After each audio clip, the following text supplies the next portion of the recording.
Kathryn Crosby. I'd hope you join me this weekend at the Madison Theater at Lorre College in Rockville Center, New York. The melody lingers on. I'm talking with Rabbi Sol Solomon on Dave's Gone By. Oh, shalom, shalom, my friends, here on UNC Radio. I am very excited to be talking to a movie star, someone who was in a couple of dozen movies back in the 1950s, and yet, even though you've heard of several of her films, what you might know, as soon as you hear her last name, you're going to know, oh my goodness, and this person is Katharine Crosby. Yes, she was also on Broadway in State Fair, the very last Broadway show produced by David Merrick. So lots and lots of questions to ask this actress, this lovely lady, this personality. Please welcome with us to the neighborhood, Kathryn Crosby. Shalom. Shalom.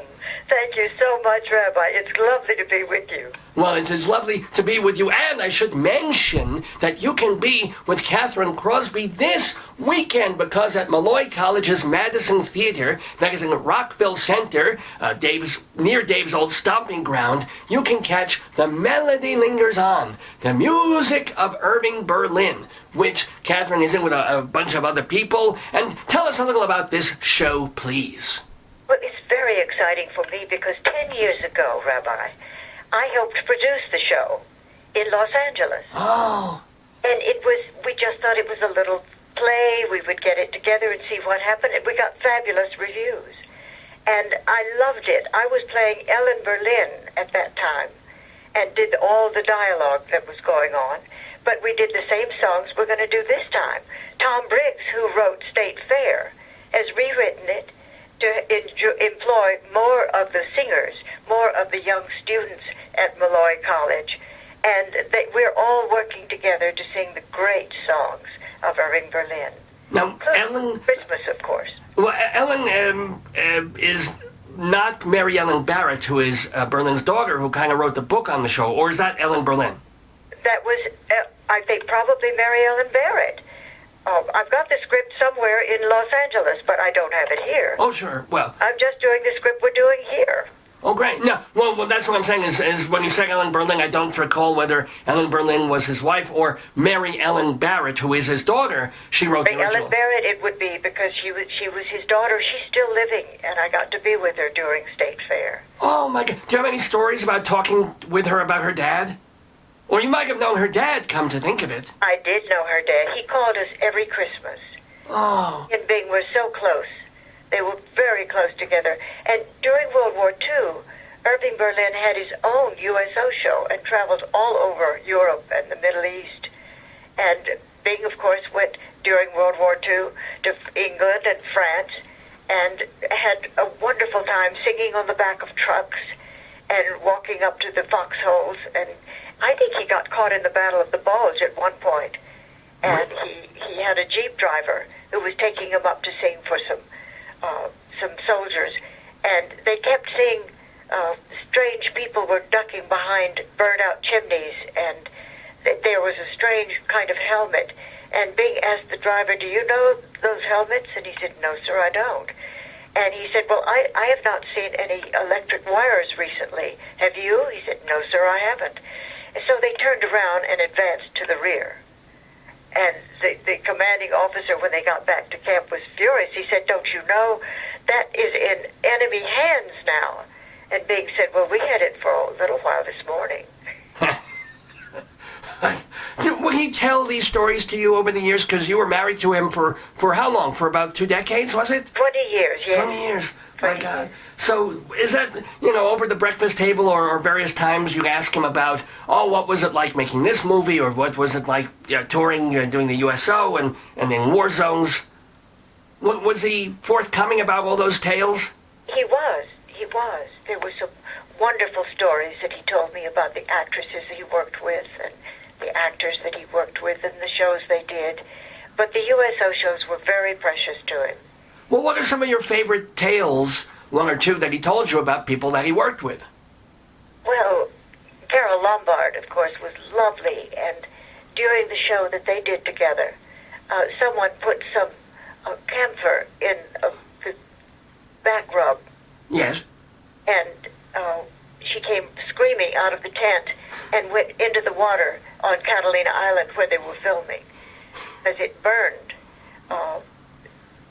Are you there? Yes. I'm wondering, was it a practical joke, or was her back hurting? Why did they put camphor in there? It was a practical joke, and it was a really bad one. That's where they did the seagulls in a scene, and they wanted a scene, and the prop man said, "I can handle this. I can get some seagulls coming." So they put a garbage pail full of all garbage at the edge of the water, and the seagulls came dive bombing, like about 300 right away, and the man stopped and said, "Send them in one at a time." Not quite possible. They're rather hard to direct. Very hard. Yes. Very hard. I don't care what kind of a prop man you are. You can't do that. Now, I know that everybody's going to want to know all these stories about being Crosby's life and his career and your life with him, but it's also only fair to say that you made so many movies on your own, even before you married him kind of later in life. So if you don't mind, I want to ask about your experiences in some of the movies you were in. For example, you were with Martin and Lewis in their film Living It Up. What? What? I met Jerry Lewis when he was doing Damn Yankees on Broadway. And I met him backstage, and I hadn't seen him for 30 years. And he said, "You were the best manicurist I ever knew." Okay. It was wonderful. He was amazing to even remember that. But he was so good in that show. He was doing a baton act, and he threw the baton up, and he caught it finally.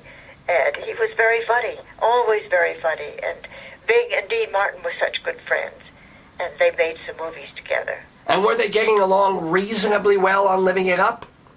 Oh, I think we're getting along splendidly. Oh, okay. I mean, there was it didn't go so well a bit later on, and then they... Later on, and that's their problem, not mine. No, well, of course not. No, but and you got along great with both of them. I mean, I think everybody loved Dean. They were all very nice. Okay. All very nice. They were just getting started then. Oh. With the Columbia Pictures. Now, you were also in a Hitchcock movie? I was. In Rear Window? Well, Rear Window, that was the first movie I was even around. And that was with Jimmy Stewart and Grace Kelly. And I was just a hostess in the apartment across the way from Jimmy Stewart. And what he saw through his microscope or his binoculars was me opening the door, and a lot of people came in, and they were surrounding the piano, and Ross Bagdasarian, who was one of the Chipmunks. That's right, he created Alvin and the Chipmunks, Yes, he was playing the piano, and we had a lovely time. And later on, I met Raymond Burr, who was the villain.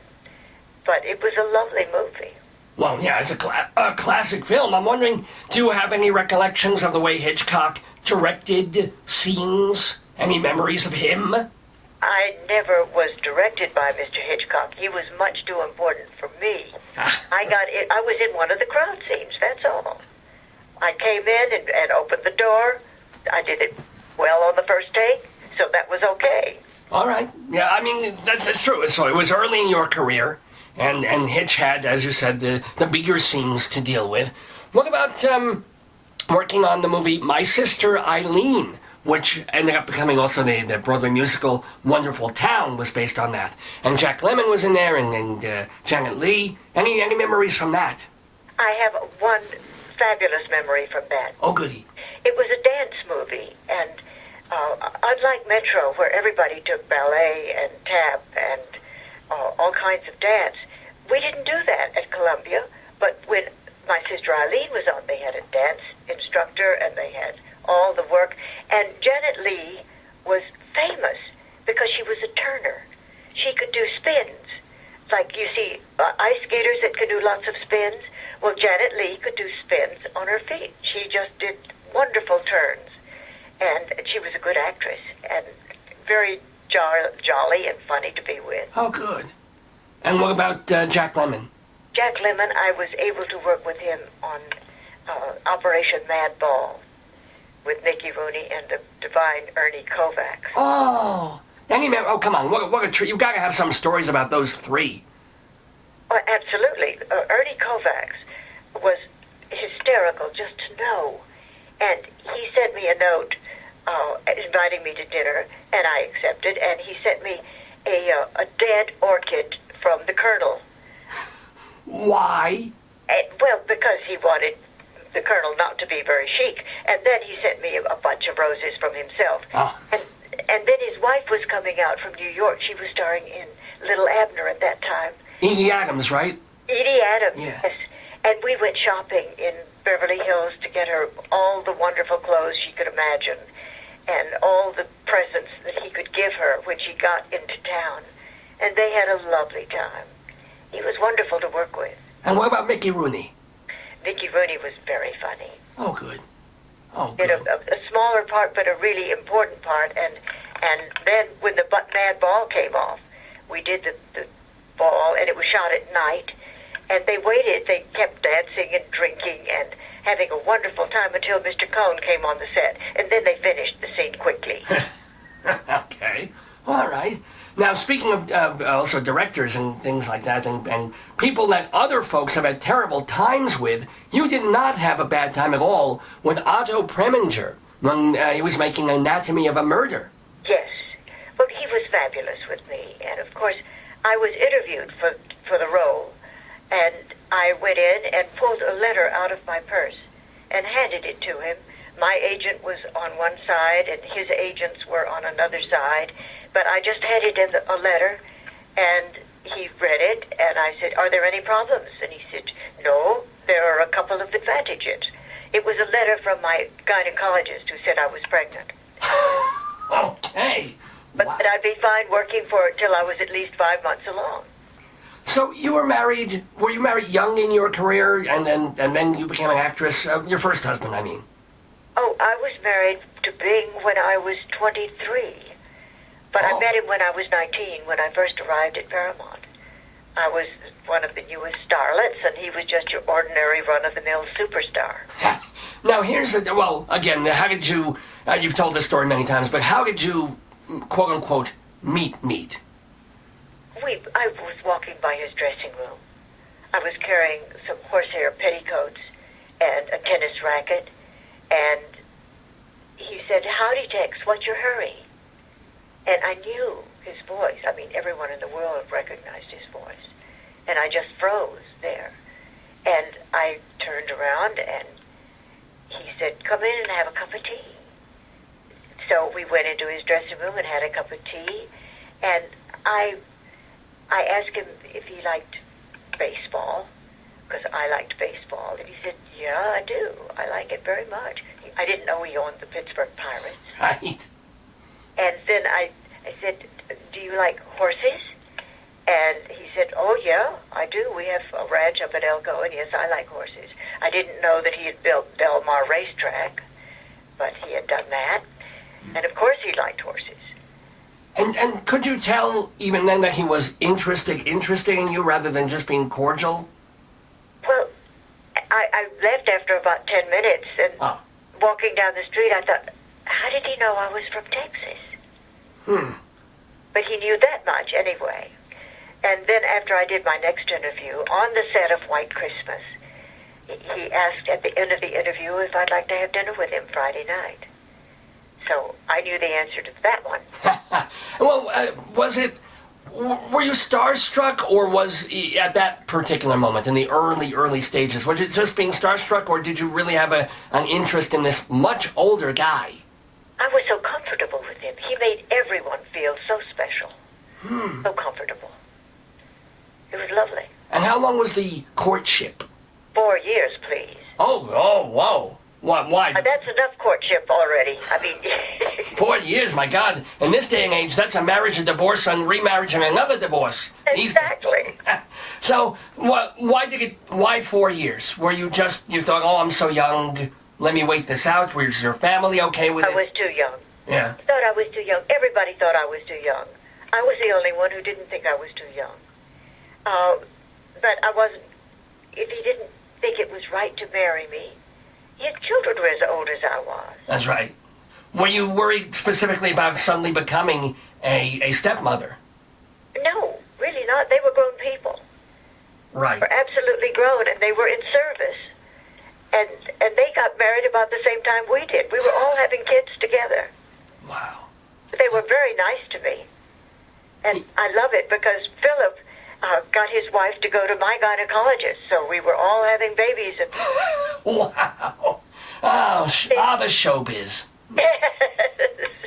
We're talking, by the way, with Kathryn Crosby. She is the widow of the late Bing Crosby. They were married for 20 years. She's also an actress, a movie star herself. You can see her singing and performing in The Melody Lingers On, the music of Irving Berlin. That is tonight, Saturday at 8 o'clock at Malloy College's Madison Theater. That's over in Rockville Center. You can get tickets through Ovation Tix. And they're only $30 to $50 for this delightful show. Let's talk a little bit more about the Irving Berlin show. What sets your show, or the show you're appearing in, apart from other reviews, other pastiches of Irving Berlin's music? Well, Bing knew Irving from the beginning. In fact, White Christmas was written for Bing. Oh.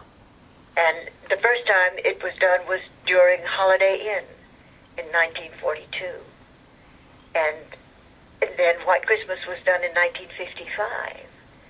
And the words and the music, Irving would go to see a show and then call Bing and said, this is what they did on this show, and here's what I'm going to do with it. And he would play 3 songs, words and music, that were perfect for the song that he had just seen.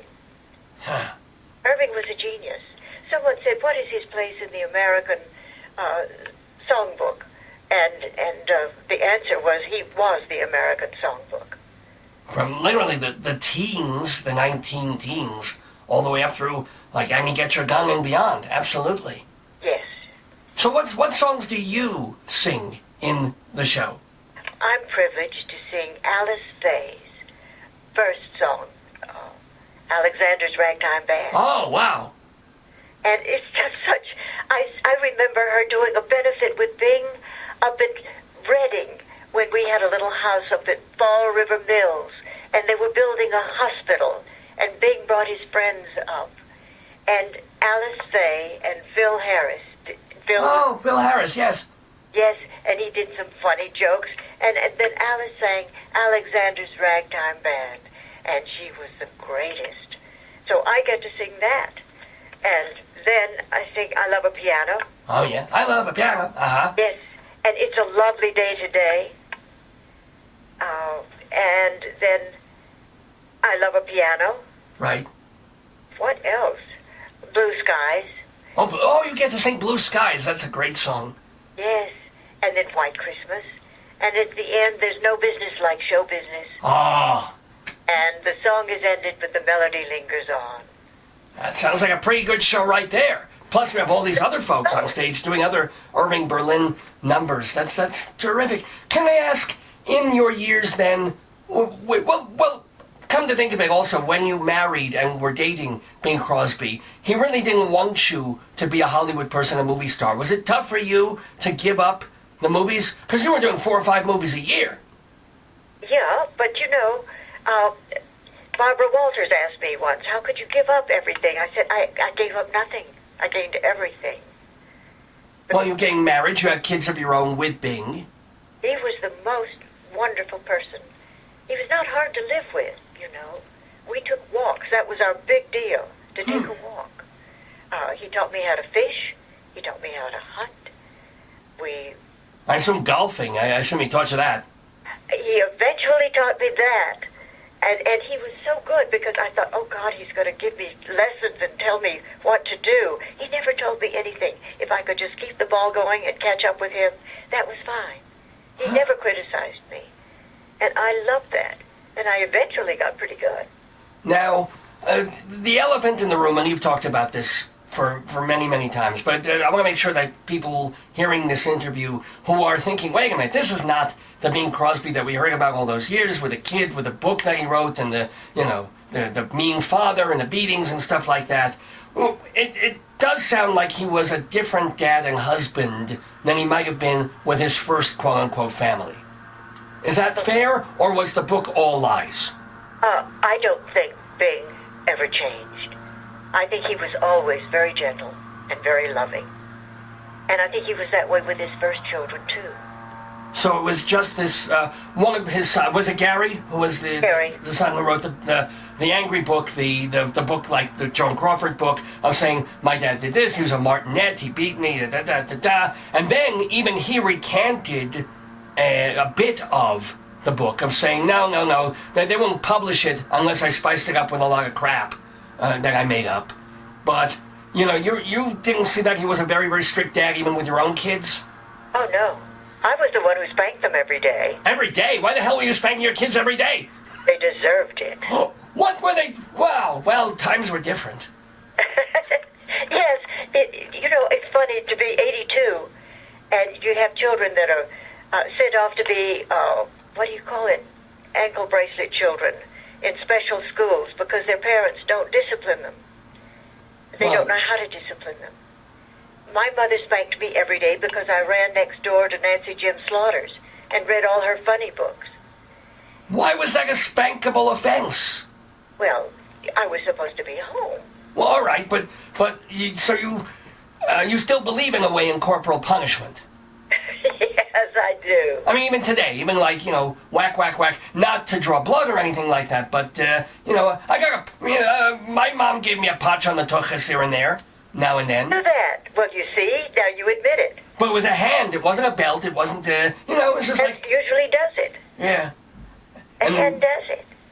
Well, okay. And to make limits, you have to say, okay, how old are you now? 7. You get 7 spats. Whoa. And then, at the end of that, you can say, you took your punishment like a gentleman or like a lady. Well, that's so crying is a no-no. Well, they cried, but not really. So they took it, and then eventually they... What are your children doing nowadays? Are they... I know Bing Crosby's kids with his first wife, I think they're all gone. But yours are still alive and well, and I know Harry, you're with him, right? I'm at his home on Oyster Bay. So what does he do? He is a part of a business firm called Cranmere. And he plays the guitar and he plays the piano. Oh, very nice. He has 2 beautiful children. Oh, Mazel, you have grandkids. Do you have grandkids yet? I have 10 grandchildren. Gewalt. My They're God. all good children. They're good citizens. And they're very loving. And very smart. And, it's so easy to take care of smart kids. I don't know. I was a relatively smart child, and ask my parents. I wasn't particularly easy and lovable to raise. I was a little hellion. Of course you were. Of course you were. That's the challenge of having smart children. Now, you, after being passed, must have been a very tough time, since you were with him for 20 years. Right. That must have been a long mourning period for you. It was very hard. It was very hard. But the children were independent then. They were going away to school and making their own way in the world. And that's lovely. And the wonderful thing that after 20 more years, they're back with me in the home, the family home that we lived in Hillsborough, right by the San Francisco airport. So you really are still with your family, and they're still with you. They all have their homes. Harry lives in New York. Nathaniel lives in Florida. Mary Frances lives in Malibu, in Los Angeles. And what's also nice is that you were able to have a second life after Bing's passing. You met another man. You had some nice years with him, too. Yes, Dr. Sullivan was the smartest man I'd ever met. And he helped guide me in how to educate the children because they were homeschooled in Mexico. Bing took us there for 3 months every year. And Dr. Sullivan provided all the books for them. And I would just ask, what do you want to do today? And they would say what they wanted to study. And I would check the work and see if it was good enough or if I thought it was their best. And sometimes it took till 6 in the evening to get it done. But the boys were usually pretty good about getting it done and then going to swim by noon. So they were down at the beach. And they Not bad. Yeah. So, and this man, you were with him for how long? 20 years. Oh, another. Wow. But for some reason, God likes to put tragedy in our lives. I don't know why. And you lost him in probably the worst moment of your life. There was an accident. What happened in the accident? Do you even remember? We were at a little town called Strawberry on our way back from Nevada to Hillsborough. And I noticed we'd hit the side of the road, and I looked at him, and I just had time to scream because we went off the road. He didn't slow down. He had had a stroke. Oh, my God. And he was dead. And then he went through the windshield and down the mountain, and the car flipped 3 or 4 times. And they had to use the jaws of life and then haul it up to the road. And then I was in rehabilitation for 3 months. I'm still in rehabilitation, but that's okay. Okay. Fine. Well, this is several years ago, but it's you. In 2010. Oh my God! I didn't realize it was still that recent. So, are there things that you can't do anymore? Is there a finger that doesn't move, or what? Doing ballet every day, but I can't do the center work. I kind of fall over if I do that. But I can do the bar work, and I love to take singing lessons every morning, so I do that. Oh, lovely. Speaking of singing, let's also well, it's not a little bit of a happier note, I should say. You were in a Broadway show.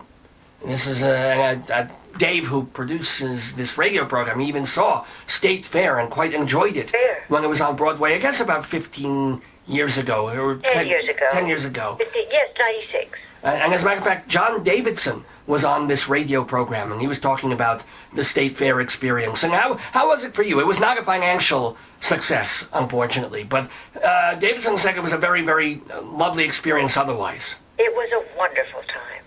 We had the greatest tour and the greatest people in it. All the dancers were fabulous. And John was great. We had Ben Nye, who had been in Into the Woods for Sondheim. Yes. And his wife was in the chorus. We had lots of people everybody that was in it loved it. And it was just a joyous, joyous experience. And David Merrick, you met him, he was, he was David Merrick, but was he at all personable? Yes, he was. He was very nice and very happy to help us stay open. It was lovely. Oh, good. In fact, as I recall, the one negative real aspect, besides the show not being a hit, of the thing was that there was a very, very naughty pig that he had to deal with. He had to, sing with it or sing to it and hold it, and it was not doing nice things on the stage. As pigs are one. This is why I'm kosher and I don't eat pig. Just because of that pig in State Fair, let me tell you. Absolutely. Just have to avoid that pig. We're talking with Kathryn Crosby, who is an actress, who is a singer, and also a dancer. I forgot about this. You can see her in The Melody Lingers on the music of Irving Berlin, a revusical taking place in Rockville Center at the campus of Malloy College. That is tonight at 8 o'clock. Now, I haven't brought up Bob Hope. What were your memories of him and Bing's memories of Bob? They were the dearest friends you could ever know. They started out in vaudeville in the 20s. And Bob was an MC and Bing was a singer. And they would do 5 shows a day. 8:30 in the morning, they would do what he called a milkman's matinee. And I got little bits of it because when we traveled, he did all his own packing. And if he had to wear a suit the next day, he'd put the slacks underneath the mattress. The mattress to press his clothes. Wow. And is it true that Bing was, quote-unquote, the lazy-ish one, and Hope wanted to work, always be somewhere and check his messages and his agent and whatever? Yes, well, he was loved everywhere, and everybody wanted him to work, and he couldn't say no. He just loved working. I had a little golf tournament in North Carolina, and he came every year. And he played, and the people applauded, and he said, wouldn't that be funny if I hit a good one occasionally? And what are your own personal memories of people like Bob Hope? Any great anecdotes of your knowing these kinds of people? It was an amazing experience for me to know Bob, and particularly to know Dolores. When they were doing Road to Hong Kong, Dolores and a priest took me to Italy, went to Porto Ercole, and we went to Florence, and we went to Rome. And because Father Brooks was a Jesuit, and it was not legal for them to go into the Vatican, we had to have a breakdown. A car broke down. Our car broke down, and so we had to take refuge inside the Vatican. Ha! Wow. We did that, and he got to see all the things. He was an art appreciation teacher, and he was such a kind man. Oh, my goodness. Who are some of the other Full folks? experience. I'm sorry, but who are some of the other folks that maybe you're still in touch with from the golden age, as it were, of movies, of the 40s and the 50s? Are there folks that you call on Christmas, as Irving Berlin used to call you guys? Are there people you play bridge with or golf with? I never played bridge. I mean, maybe not bridge. Kind of a cliche thing, but okay, golf, or going out to lunch with so-and-so, and we go, oh my God, you know them? Yeah, well, I really mostly know the golf pros, and go there. Okay. And just the golf pros and friends from the Burlingame Country Club or the Cypress Point Club down in Monterey. But mostly just going to class. I'm working with the 14-year-old boys and girls who can just dance past me, and I'm so proud of them. And you do this for, well, I guess for the joy of it, and also for the physical therapy, the ballet is helping you? Yes, it's rehabilitation. It's making me stronger. Oh, God willing, thank God. So, what else? You're doing this one night of this review. Yes. What else are you doing creatively, maybe, in the weeks and months ahead? I've been working on Sondheim the last year. I wanted to do a little night music because they did it at ACT, and somebody else did it. She did Maggie Smith, the kind of role. Right. And she did it brilliantly. Like Madame Armfelt or something like that. Yeah. Armfelt, exactly. And earlier on, I had understudied for Indian Ink, Tom Stoppard, and somebody else did that role, so I was very disappointed. Oh. But that's okay, as long as you're doing the work. I memorized the script again, and I did the songs for a little night music, and then Bruce Bider called and said, would you replace Lee Merriweather because she's got a movie job she's doing? I said, I'd love to. What Ms. Crosby is talking about is that if you go on the website for the Malloy College and for this production, you'll see Lee Merriweather's name. She was a former Miss America. I think she was on Batman, and she was going to be in the show, but as you said, a movie thing that she was in got held up by a week. So she had to step out of the Melody Lingers On, and aren't we lucky that Kathryn Crosby is stepping in, and you can see her tonight, live! I'm so pleased and very grateful to Bruce and to Malloy College. We did a show there 3 years ago, but this is going to be better. Oh boy. So it has been absolutely delightful to talk with Kathryn Crosby. I just have one or two more quick questions, because I want to get it all in. I forgot that you were in The Big Circus, directed by Irwin Allen. And yes. In that movie were both Vincent Price and Peter Lorre. Any memories? Oh, to meet Peter Lorre and Vincent Price and hear them talking in the morning. They were just show business people that you would die to meet. Really brilliant. And I loved getting to know them. They were so patient with me. And I got to fly, and I met one of the great circus people, a man named Barbette, Barbette, who was a trapeze artist. And he was an early recipient of, I think, an antibiotic, and it froze his joints. Oy. They had to break his joints. And he put on a girl's costume, and he learned to fly again. And he taught me how to become a flyer. And I learned to fall into the net and didn't kill myself, which is kind of nice. Yeah, well, certainly. So by flyer, you mean a trapeze artist, right? Yes. Yeah, okay. I mean, that's not a term that I was terribly familiar with. Because flyer, I thought, oh, you're in an airplane, you're a pilot or something like that. Now I'm realizing, no, you're swinging and falling and swinging and falling. Well, hopefully not falling. More swinging than falling. All of that. Now, let me ask, and again, other people, I've mentioned a few, but if anybody else comes to mind that you worked with either in the movies or that you met through being married to Bing Crosby all those years, any other memories of great people that we would know? You might know Blake Edwards. He would be called Mr. Corey with Tony Curtis. Right. And I played a girl named Jen in that and had a lovely time. And I was so thrilled to work with Blake Edwards. It was his first big movie. And before he married Julie Andrews and before he went on and did all the big movies. And Bing loved him too. And so Bing did High Time with him. And they had a great time together. He was a good writer and a good director. And he passed a few years ago, right? Or is he still? I know he had a stroke. Last year, I think it was about a year and a half. Oh, is that recent? I'm sorry for. Did you know Julie Andrews too at some point through? Yes. And Bing made High Tour with her. Oh wow. When we were still dating, I was holding book for him to do his lines for High Tour, and we played the music from My Fair Lady when we got to Palm Springs.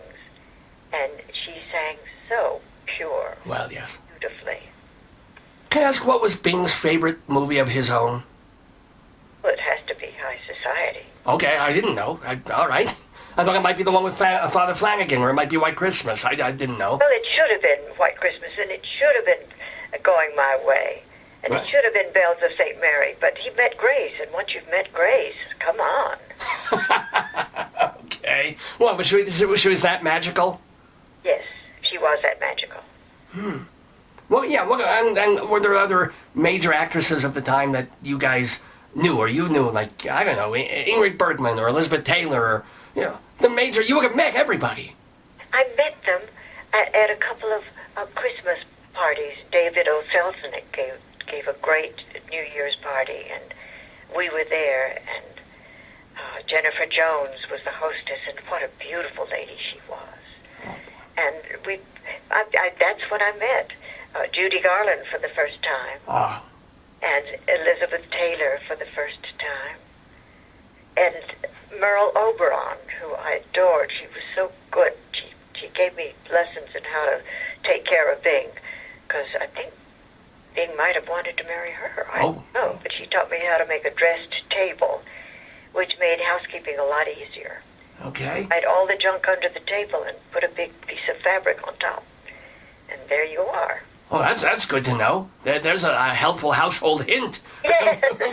Kathryn Crosby. Hey, I also want to ask, of all the movies that you made, and not some of them are well known, what's one that you might recommend people get on Netflix or a DVD? What's one that you wish more people had seen that you're more proud of?